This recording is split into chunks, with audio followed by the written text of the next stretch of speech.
বাইকে নিয়ন্ত্রণ কমিশনের হাইকোর্টে এই সংক্রান্ত মামলার ইতিমধ্যে শুনানি শেষ হয়েছে, যেখানে কমিশনের আইনজীবী সওয়াল করেছেন যে বাইকে নিয়ন্ত্রণ কেন, অনবরত অভিযোগ আসছে বাইক চড়ে সে হুমকি দেওয়া হচ্ছে। আজকের এই যে শুনানি ছিল, সেই শুনানিতে ঠিক কি হলো, সওয়াল জবাব আমরা জানবো আমাদের প্রতিনিধি সৌভিক মজুমদারের কাছ থেকে। সৌভিক, দেখো, কলকাতা হাইকোর্টের মূলত প্রশ্ন ছিল যে এই যে বাইককে নিয়ন্ত্রণ করা হচ্ছে, এই নিয়ন্ত্রণ করার জন্য কোন আইনি সংস্থান বা কোন আইনের বলে নির্বাচন কমিশন এটা করছে, এটা একটা প্রশ্ন ছিল। দ্বিতীয় প্রশ্ন ছিল যে শুধু বাইককে কেন নিয়ন্ত্রণ করা হচ্ছে, অন্যান্য গাড়িগুলিকে কেন নিয়ন্ত্রণ করা হচ্ছে না। এই প্রশ্নটাও আজকে কলকাতা হাইকোর্টের তরফে নির্বাচন কমিশনের উদ্দেশ্যে রাখা হয়। এখন নির্বাচন কমিশনের যুক্তি হলো যে বাইকের মাধ্যমে যে নাকা স্কিল পয়েন্টগুলো রয়েছে সেগুলোকে এড়িয়ে যাওয়া অনেকটা সহজ হয়।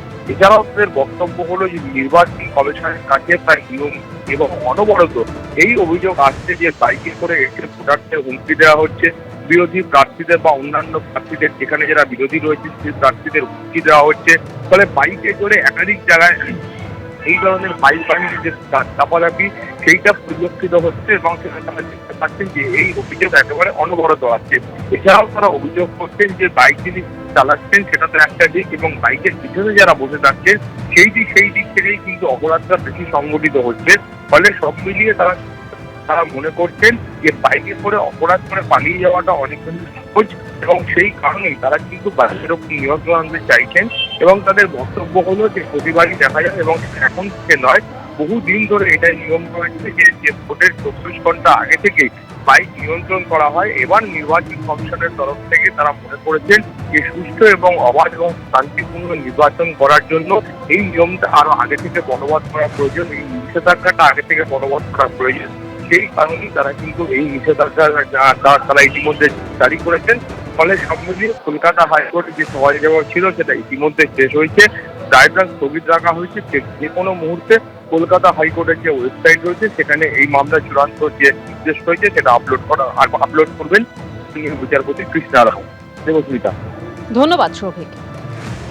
আর আজকে এসআইআর মামলার শুনানি ছিল, সেই মামলার শুনানিতেও পশ্চিমবঙ্গে প্রথম দফার ভোটের প্রসঙ্গ ওঠে।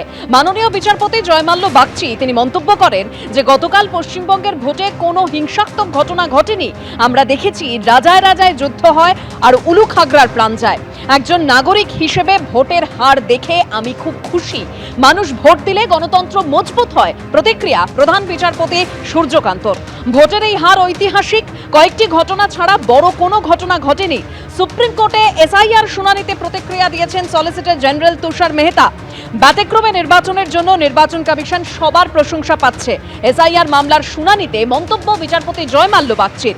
27 লক্ষের মধ্যে মাত্র 138টি মামলা নিষ্পত্তি হয়েছে, খুবই দুঃখজনক। এই আবেদনগুলির দ্রুত নিষ্পত্তি চাই, সওয়াল করেছেন কল্যাণ বন্দ্যোপাধ্যায়। কলকাতা হাইকোর্টের প্রধান বিচারপতিকে জানান কল্যাণ বন্দ্যোপাধ্যায়ের উদ্দেশ্যে এই মন্তব্য করেছেন মাননীয় প্রধান বিচারপতি সূর্যকান্ত। ভোটের ফল বেরোনো পর্যন্ত এই শুনানি স্থগিত রাখা হয়েছে, জানিয়ে দিয়েছে সর্বোচ্চ আদালত।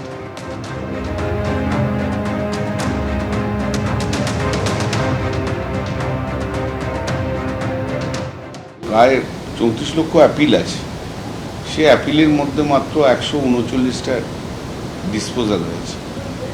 সে 139টার মধ্যে 136টা ফেভারে গেছে মানুষের, তাদের নাম ইনক্লুড হয়েছে। কিন্তু এই রকম স্লো রেট অফ ডিসপোজাল হলে উদ্দেশ্যটা তো যেটা ছিল, সুপ্রিম কোর্টের যে উদ্দেশ্য ছিল সেই উদ্দেশ্যটা তো। এবিপি আনন্দ এগিয়ে থাকে, এগিয়ে রাখে।